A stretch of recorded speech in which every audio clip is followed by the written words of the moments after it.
یوں ہی سفر آیا تو انہوں نے لڑائیاں شروع کر دی.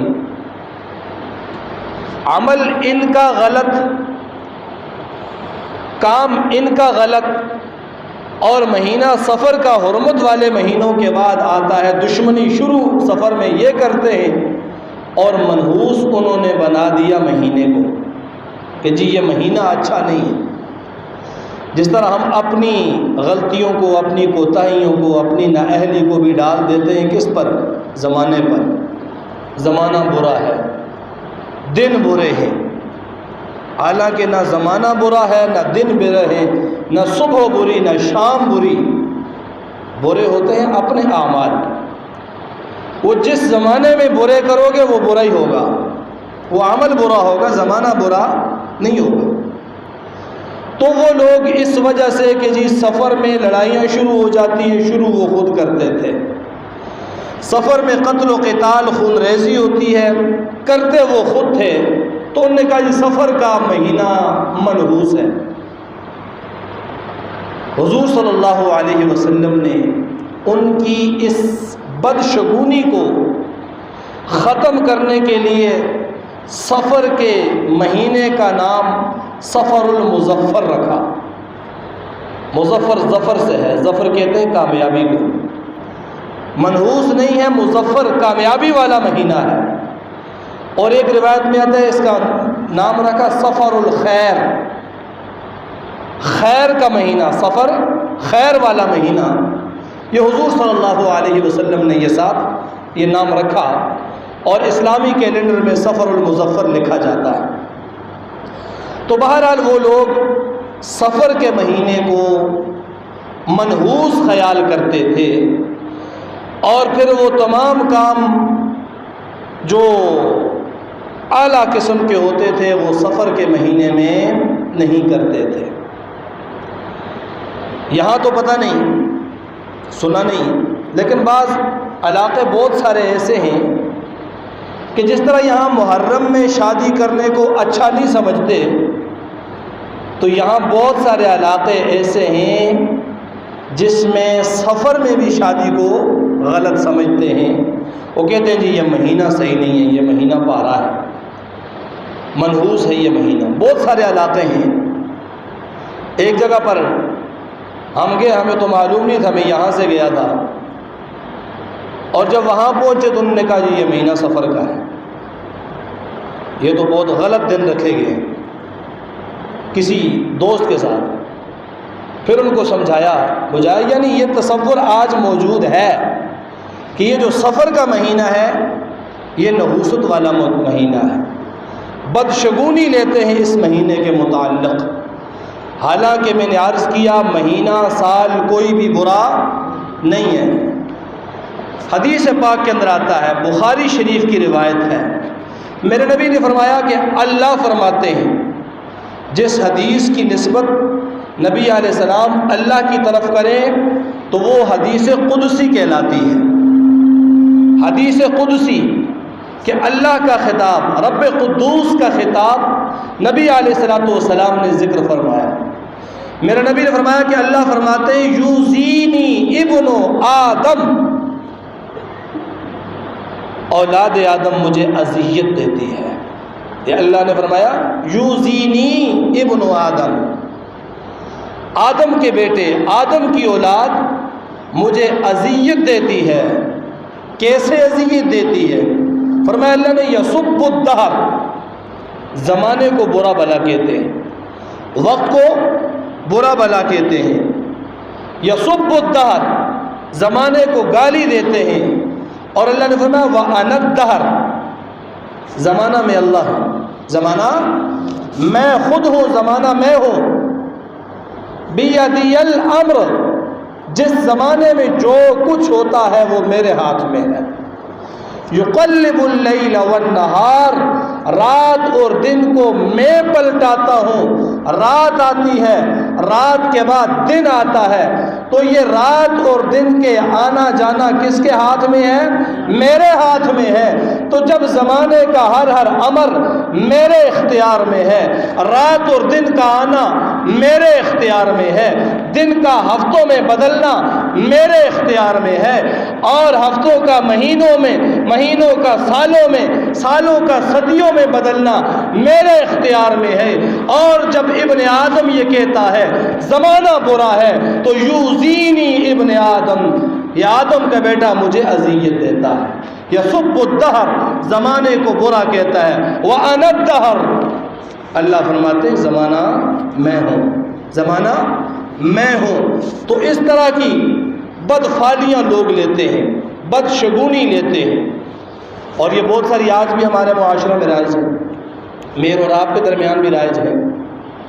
اگرچہ ہم مانتے اسے نہیں ہیں، لیکن دماغ کے کسی پوشیدہ خانے کے اندر ایک تصور ضرور موجود ہے، اور وہ تصور نکلتا نہیں ہے۔ مردوں کے اگر نہیں تو عورتوں کے اندر وہ لازماً موجود ہوتا ہے۔ بہت ساری چیزوں میں بدشگونی کا شکار ہوتی ہیں ہماری مائیں بہنیں، اور میرے نبی نے فرمایا لا عدوى ولا طیرۃ ولا حام ولا صفر، لا عدوى ولا طیرہ، عدوہ کہتے ہیں کسی بیماری کا متعدی ہو جانا، ایک سے دوسرے کو لگ جانا، ولا طیرۃ، طیرہ کہتے ہیں بدفعلی کو، بدشگونی کو، ولا حام، حام کہتے ہیں اس عقیدے کو کہ کسی آدمی کا کوئی فرد فوت ہو گیا یا وہ قتل ہو گیا۔ زمانہ جاہلیت میں عرب والوں کا یہ عقیدہ تھا کہ جب تک اس مقتول کا بدلہ نہ لیا جائے تو مقتول کی روح روزانہ رات کو آ کر بد دعائیں کرتی ہے، گھر والوں کو بد دعائیں دیتی ہے۔ یہ زمانہ جاہلیت کا عقیدہ تھا کہ وہ روح واپس آتی ہے۔ ولا سفر، اور کوئی سفر اسلام میں نہیں ہے، یعنی سفر کو وہ منحوس سمجھتے تھے۔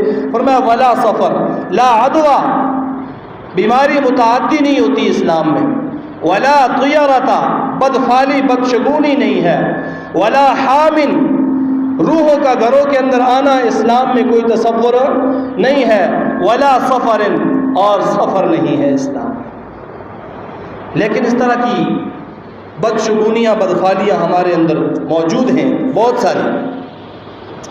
صاحب رستے سے جا رہے ہیں تو رستے میں جاتے ہوئے بلی آ گئی، کالی بلی آ گئی، بلی نے راستہ کاٹ دیا، بلی نے راستہ کاٹ دیا۔ ایک لمحے کے لیے یہ رک گیا کہ جس کام کے لیے جا رہا ہوں وہ ہونے والا نہیں، یا کوئی معاملہ گڑبڑ ہوگا، رک گیا یا واپس گھر میں آ گیا، کل جاؤں گا۔ اب بلی کے گزرنے کا کیا تعلق اس کام کے ہونے یا نہ ہونے میں؟ روزانہ دنیا میں ہزاروں نہیں لاکھوں کروڑوں بلیاں گزرتی ہیں، تو کیا سب لوگ حادثات میں مر گئے؟ سب لوگوں کے کام الٹے ہو گئے؟ تو یہ ایک توہم ہے، ایک وہم ہے، ایک غلطی ہے جو آج بھی لوگوں کے اندر رائج ہے۔ کسی آدمی سے صبح صبح ملاقات ہو گئی، یہ جا رہا تھا اپنے کام سے، کام آگے نہیں ہوا، بڑا دوڑا پھرا، پسینہ نکالا، تنگ ہو کے شام کو جب گھر واپس آیا، ہاں بھائی کام ہو گیا، اور نہیں جی صبح صبح ایسا منحوس متھے لگا، صبح صبح اس کی میں نے شکل دیکھی تھی، بھائی اس کی شکل کے ساتھ تیرے کام کا کیا تعلق ہے؟ اس کی شکل دیکھنے کے ساتھ تیرے کام کا کیا تعلق؟ اور یہ بھی تو ہو سکتا ہے کہ جس کا تو کہہ رہا ہے اس نے بھی تیری شکل دیکھی، اس کا کام بھی نہ ہوا ہو،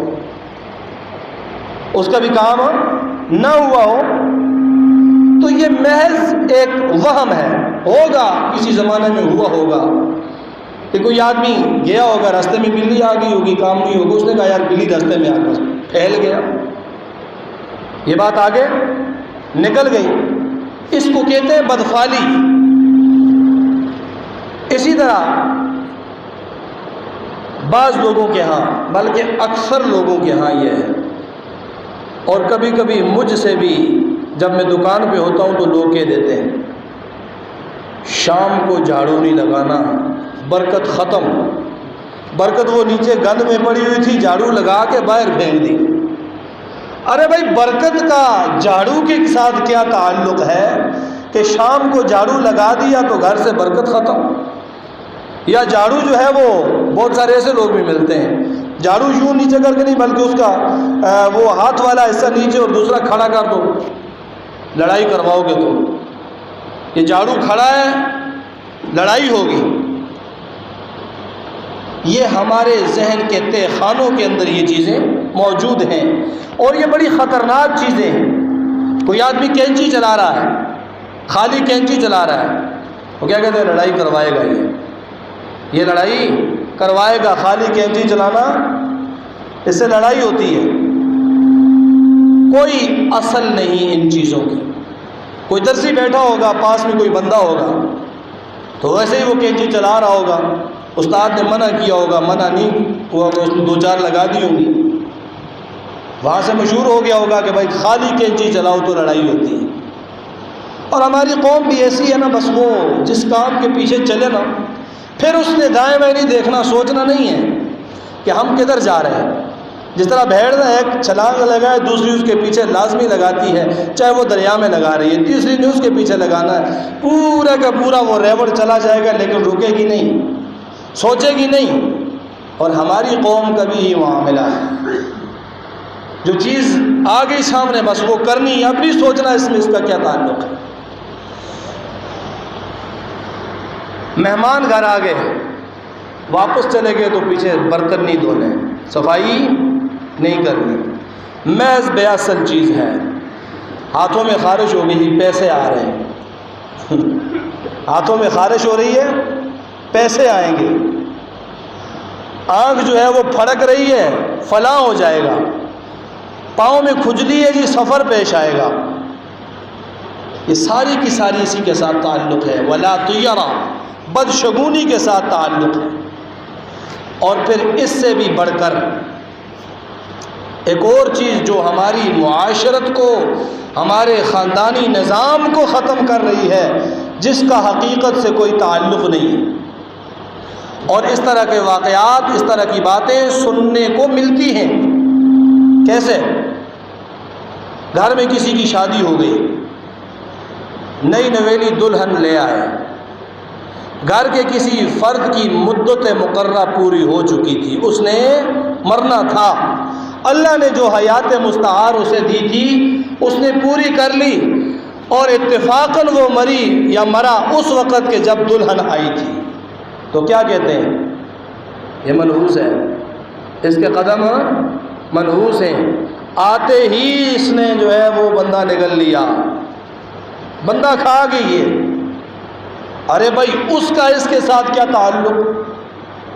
کیا موت کا فیصلہ اللہ نے اس دلہن کو دے دیا؟ یا کوئی بچہ پیدا ہوتا ہے، وہ دنیا میں آیا، ادھر سے کوئی دنیا سے چلا گیا، جی یہ منحوس ہے؟ تمہاری تقدیر کا فیصلہ کرنے والا وہ ہے یا یہ ہے؟ فیصلے کون لکھ رہا ہے؟ وہ اللہ لکھ رہا ہے، اس کا کسی آنے جانے کے ساتھ کیا تعلق؟ حضور صلی اللہ علیہ وسلم کے صاحبزادے حضرت ابراہیم دنیا سے چلے گئے، اور اتفاقاً اسی دن سورج کو گرہن لگ گیا، سورج بے نور ہو گیا۔ لوگوں نے حضور کے صاحبزادے کی رحلت کو جوڑ دیا کس کے ساتھ؟ سورج گرہن کے ساتھ، کہ اتنا بڑا دکھ ہے، اتنا بڑا صدمہ ہے، اتنا بڑا ہولناک واقعہ ہے کہ سورج بھی بے نور ہو گیا۔ حضور کو پتہ چلا، بلایا، کھڑے ہوئے، سختی کے ساتھ تنبیہ کی کہ ان الشمس والقمر آیات من آیات اللہ، سورج ہو یا چاند ہو اللہ کی نشانیوں میں سے نشانیاں ہیں، یہ کسی کے دنیا میں آنے سے یا دنیا کے جانے سے ان میں کوئی تغیر نہیں ہوتا، کوئی تغیر نہیں ہوتا، کوئی تبدیلی ان میں نہیں آتی، اللہ کی نشانیاں ہیں۔ بیدہ الامر، اس اللہ کے ہاتھ میں ہے وہ جو کچھ کرے۔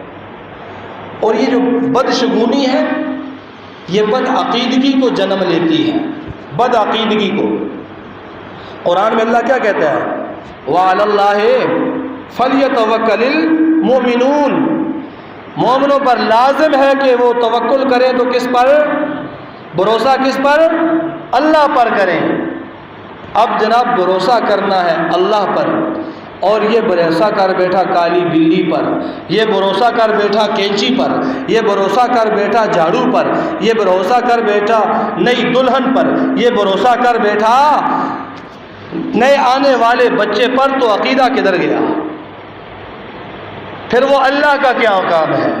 قُلْ لَن يُصِيبُنَا إِلَّا مَا كَتَبَ اللَّهُ لَكُمْ۔ اللہ قرآن میں کہتا ہے تمہیں جو کچھ پہنچتا ہے، تکلیف پہنچتی ہے، دکھ پہنچتا ہے، غم پہنچتا ہے، بیماری پہنچتی ہے، موت آتی ہے، وہ سارے کا سارا اللہ نے لکھ کر رکھا ہوا ہے، وہ اللہ اس کا فیصلہ کرتا ہے، دنیا میں کسی کے ساتھ وہ منسوب نہیں ہے۔ قرآن کے ہم قریب آتے نہیں ہیں، جو بات بتائی جائے سن لیتے ہیں لیکن ذہن میں بٹھاتے نہیں ہیں، اور جو صدیوں سے چلی ہوئی بوسیدہ قسم کی حکایتیں ہیں وہ بیٹھی ہوئی ہیں جناب، وہ نکل نہیں رہی، ان کو نکالنا بڑا مشکل ہو رہا ہے، وہ نہیں نکل رہی، ان کو نکالنا چاہیے، نکالنا ضروری ہے ہمارے عقیدے کے لیے، ہمارے ایمان کے لیے۔ بخاری شریف کی روایت ہے، جناب نبی مکرم صلی اللہ علیہ وسلم کا فرمان ہے، الطیارۃ من الشرک، الطیارۃ شرک، اور ایک دفعہ یہ کلمات حضور نے نہیں ارشاد فرمائے، 3 بار ارشاد فرمائے۔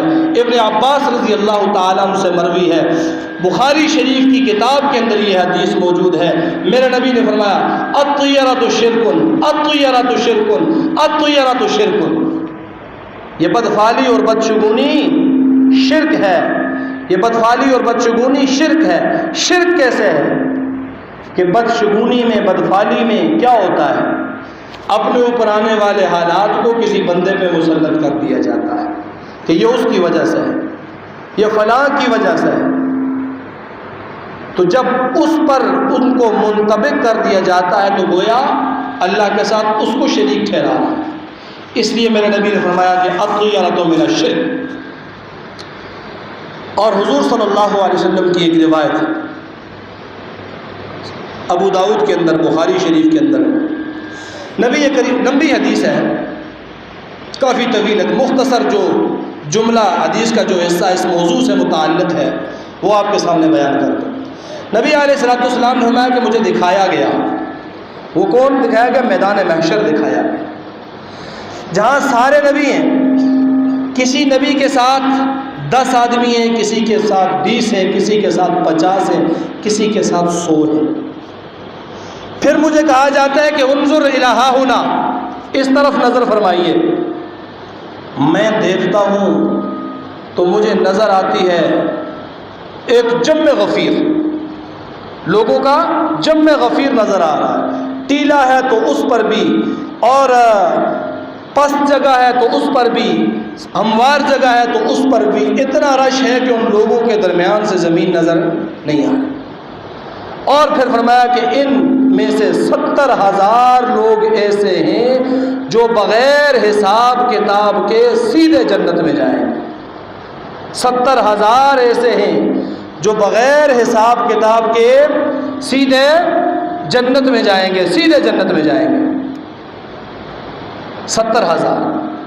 اور یہاں یہ بات 70,000 کی کوئی قید نہیں ہے کہ ایک مخصوص عدد 70,000 ہی مراد ہے، بلکہ یہ کثرت سے کنایا ہے۔ یعنی جس طرح ہم کہتے ہیں جی وہ ہزاروں لوگ تھے، ہزاروں، وہ 1000 نہیں ہوتے، ہم کیا بیان کرتے ہیں؟ بہت زیادہ تھے۔ اللہ بھی یہاں کثرت بیان کر رہا ہے، جس طرح قرآن میں بھی ہے، وہ عبداللہ بن ابی بن سلول کی دعا کے لیے، جنازے کے لیے جب حضور چلے گئے تو وہاں اللہ نے فرمایا ان تستغفر لهم او لا تستغفر لهم، ان تستغفر لهم 70 مرہ، اگر آپ اس منافق کے لیے 70 بار بھی دعا کریں گے تو قبول نہیں ہوگی۔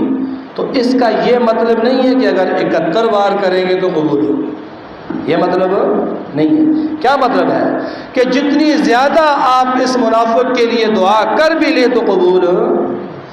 اور یہاں فرمایا کہ 70,000 ان میں سے بغیر حساب کتاب کے کہاں جائیں گے؟ جنت میں جائیں گے۔ پوچھا کہ یا رسول اللہ کون ہیں؟ 3 قسم کے لوگ بتائیں۔ نمبر 1 لا یرقون ولا یسترقون، لا یرقون ولا یسترقون۔ نمبر 2 ولا یلدغون۔ نمبر 3 ولا یتطیرون۔ یسترقون، یرقون یسترقون، جھاڑ پھونک کرنا اور جھاڑ پھونک کروانا، رقیہ پھونکنے کو کہتے ہیں۔ ایک ہوتی ہے جھاڑ پھونک، ایک ہوتا ہے رقیہ شرعیہ۔ دونوں طرح کی احادیث کتابوں کے اندر موجود ہیں، وقت کم ہے، مختصر ہے۔ جھاڑ پھونک عام طور پر جو استعمال ہوتا ہے وہ تعویذ گنڈوں پر ہوتا ہے، اور ایک ہوتا ہے رقیہ، قرآن پاک کی آیات کو پڑھ لینا، مسنون دعاؤں کو پڑھ لینا، کسی پر پھونک دینا۔ یہ اس کی اجازت ہے، لیکن یہاں بھی عقیدہ اور نظریہ اور ذہن کیا کہ فلاں کے دم نے فلاں کی پھونک نے صحت دے دی؟ نہیں، اللہ نے صحت دے دی۔ پسندیدہ یہ بھی نہیں ہے، پسندیدہ یہ بھی نہیں ہے، لیکن وہ جو الٹی سیدھی جھاڑ پھونک ہے، تعویذ گنڈے ہیں، اسے یرقون اور یسترقون کہا جاتا ہے۔ جو جھاڑ پھونک نہ کرتے نہ کرواتے، اور آج کل تو اس کی پوری دکانیں ہیں، اور بڑے دھڑلے کے ساتھ یہ کیا جا رہا ہے۔ بڑے بڑے لوگ کرتے ہیں، بڑے بڑے نامی گرامی کرتے ہیں، ایک کاروبار کی شکل اختیار کر گیا۔ حالانکہ اگر کرنا ہے تو کاروبار نہیں، کاروبار کی نیت سے نہیں، پھونک دو، کوئی بھی پھونک سکتا ہے۔ ایک دو جی یہ مجھے فلاں بزرگوں سے دم ملا تھا، فلاں بزرگوں پر اللہ نے جبریل کو دے کر بھیجا تھا کہ اس کو سکھا دے، وہ آگے سکھائے۔ ہاں جی، کہ فلاں بزرگوں نے اس دم کی مجھے اجازت دی تھی جی، وہاں جبریل آیا تھا اس بزرگ کو بتانے کے لیے۔ کوئی اجازت نہیں ہوتی، محض ایک اپنی اس لڑی کو لوگوں کے اندر ممتاز کرنے کے لیے اس طرح کی باتیں کہتے ہیں۔ ارے قرآن شفا ہے تو کس کے لیے؟ شفاء للناس، ناس کا لفظ اللہ نے ارشاد فرمایا، ہدی للناس، کسی خاص آستانے، گدی، خاص قوم، خاص قبیلے کا ذکر نہیں ہے۔ تو کیا معلوم ہوا؟ جو بھی پڑھے تو وہ پھونک دے، جو بھی پڑھے بھائی اثر کس میں؟ اس کے پھونک میں، اس کا تھوک اچھا ہے؟ یہ جو آیت وہ پڑھ رہا ہے اس میں اثر ہے؟ تو آیت جو بھی پڑھے گا، آیت تو آیت ہی ہے نا۔ یہ محض ایک ڈکوسلا ہے جی، فلاں گدی تو فلاں بزرگ تو اس کا دم جو ہے نا جی 500 سال سے چلا آ رہا ہے جی، وہ ایک اصلی نسلی قسم کے دم ڈالنے والے۔ بھائی خدا کا خوف کرو، ان کے پاس کوئی جبریل نہیں آیا، کوئی فرشتہ نہیں آیا، یا اللہ نے ان کے لیے کوئی خاص طور پہ نازل نہیں کیا۔ اگر وہ قرآن پڑھ کے پھونکتے ہیں، اگر وہ مسنون اذکار پڑھتے ہیں، تو قرآن جتنا اس کے لیے اتنا تیرے بھی لیے ہے۔ قرآن سب کے لیے، کسی کے لیے کوئی خاص طور پہ اتر گیا۔ لا یرقون ولا یسترقون، بات کہیں اور نکل جائے۔ بغیر حساب کتاب کے جنت میں داخل ہونے والے لا یرقون ولا یسترقون، جو جھاڑ پھونک کرتے بھی نہیں ہیں، کرواتے بھی نہیں۔ اور یہ جھاڑ پھونک کرنے میں یا تعویذ کرانے میں بھی یہ ہماری پاکستانی عوام کا قصور ہے۔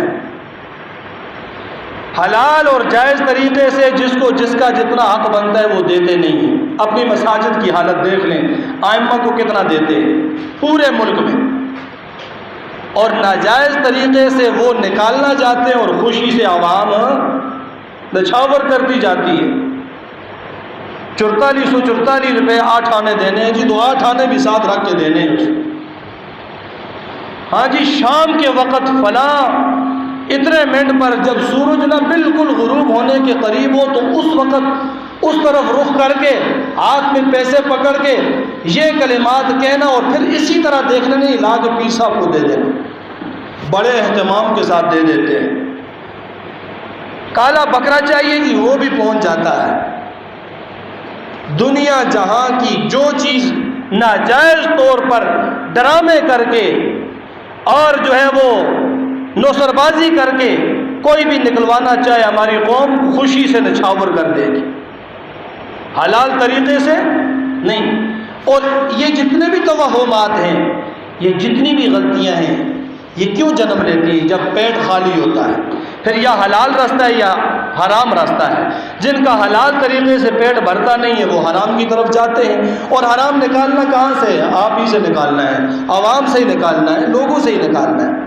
فرمایا لا یرقون ولا یسترقون، جنہوں نے کبھی نہ جھاڑ پھونک کی نہ کروائی وہ بغیر حساب کے جنت میں۔ دوسرا ایک علاج ہے جسے علاج سمجھا جاتا ہے۔ ہمارے ہاں تو اب بھی اس طرح کے کچھ لوگ موجود ہیں کہ کوئی بیماری ہوگی تو وہ ڈم لگایا کرتے تھے، جسم کے حصوں پر وہ چیز رکھ کے اس کو جلاتے تھے۔ ہمارے ہاں اسے ڈم کہا جاتا ہے، عربی میں اسے کیوا کہا جاتا ہے، کیوا۔ یہاں بھی شاید ہو کہ وہ رکھ کر اس جگہ پہ اس کو وہ خاص طریقے سے جلاتے تھے، نشان بن جاتا تھا۔ میری والدہ مرحومہ کے ساتھ بھی اسی طرح ہوا کہ کسی نے کہا جی یہ ڈم لگاؤ گے تو ہو جائے گا، رکھوا دیا۔ وہاں پڑوس کی عورت تھی، وہ تھی شوگر کی مریض والدہ صاحبہ، پھر وہ خراب ہوتے ہوتے ہوتے تو بڑا مسئلہ بن گیا۔ یہ ڈم لگانا، فرمایا جو ڈم لگاتے بھی نہیں لگواتے بھی نہیں، کیونکہ کسی کو بھی واضح حدیث ہے آگ کے ساتھ تکلیف دینا حرام ہے، آگ کے ساتھ، کیونکہ آگ کی مناسبت کس سے ہے؟ جہنم سے ہے، جہنم سے ہے۔ تو جلانے کے ساتھ کسی کو شفا، کسی کو جلانا حرام ہے تو لن یجعل اللہ فی الحرام شفا، اللہ نے حرام میں شفا نہیں رکھی۔ شراب پیتے ہیں جی بیماری ہے، تو کیا شراب بیماری کی شفا ہے؟ اللہ نے فرما دیا کہ میں نے حرام کے اندر شفا نہیں رکھی۔ شفا کے لیے حرام چیز کا کھانا بھی جائز نہیں ہے۔ فرمایا وہ ڈم نہیں لگواتے۔ اور تیسرا ولا یتطیرون، جو بدفعلی نہیں کرتے، بدشگونی نہیں کرتے، جو یہ یقین اور یہ عقیدہ نہیں رکھتے کہ راستے میں کالی بلی آئے گی تو کچھ ہو جائے گا، راستے میں جو ہے وہ کوئی آدمی ایسا مل گیا تو میرا کام نہیں ہوگا، شام کو جھاڑو لگایا تو یوں ہو جائے گا، کینچی چلائی تو یوں ہو جائے گا، اس طرح کے توہمات پر جو یقین نہیں رکھتا وہ بغیر حساب کتاب کے جنت میں داخل ہوگا۔ جنت آسان ہے، ہم نے مشکل بنائی ہوئی ہے۔ تو اس طرح کی جو خرافات ہیں ماہ سفر کی مناسبت سے میں نے بیان کیا، لیکن عمومی طور پر یہ پائی جاتی ہیں ہمارے معاشرے کے اندر، ہمارے